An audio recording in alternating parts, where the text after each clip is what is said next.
Hi everyone, मैं हूं doctor Chirag Kevadia, gynaecologist and IVF specialist. आज हम बात करेंगे कि डिलीवरी के लक्षण क्या होते हैं। कई बार पेशेंट को और उसके रिलेटिव को सवाल रहता है कि हमें कैसे पता चलेगा कि डिलीवरी का दर्द चालू हो गया है और हमें हॉस्पिटल कब आना है। तो डिलीवरी के मुख्य 3 लक्षण होते हैं।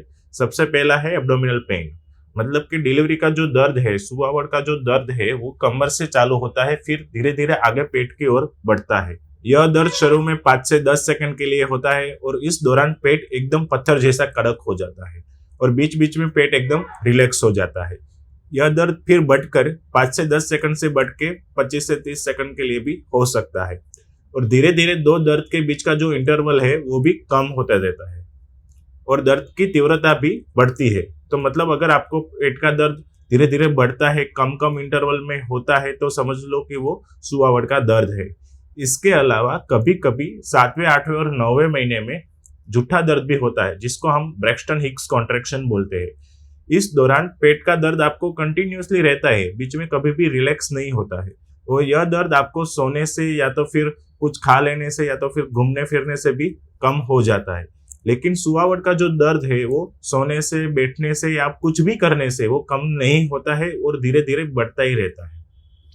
दूसरा लक्षण है लीकिंग पीवी, मतलब कि बच्चे का आसपास का जो एमनियोटिक फ्लूइड होता है वो मेम्ब्रेन रप्चर होने के बाद वाटर लीक आउट हो जाता है और ये जो पानी होता है वो यूरिन जितना क्लियर होता है और उसकी मात्रा भी बहुत ज्यादा होती है।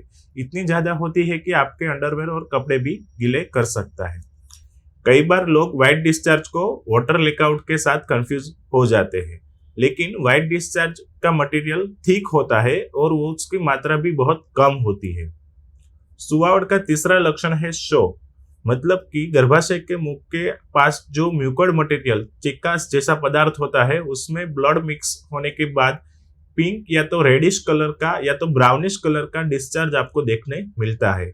अगर आपको इस 3 लक्षण में से कोई भी एक लक्षण दिख रहा है तो आपको अपने गायनेकोलॉजिस्ट डॉक्टर को कंसल्ट तुरंत करना चाहिए।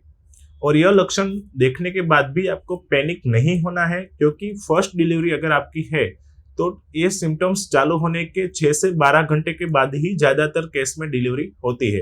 तो पैनिक होने की जगह आप आराम से आधे घंटे, 1 घंटे के अंदर भी अगर हॉस्पिटल पहुंचते हैं तो भी चलता है। और अपने गायनेकोलॉजिस्ट डॉक्टर को या तो अपनी अस्पताल में इमरजेंसी में फोन करके आपको गाइडेंस लेना चाहिए। अगर आपको प्रेगनेंसी और इनफर्टिलिटी की कोई और जानकारी चाहिए तो आप हमारी चैनल सब्सक्राइब कीजिए। Thank you for watching this video.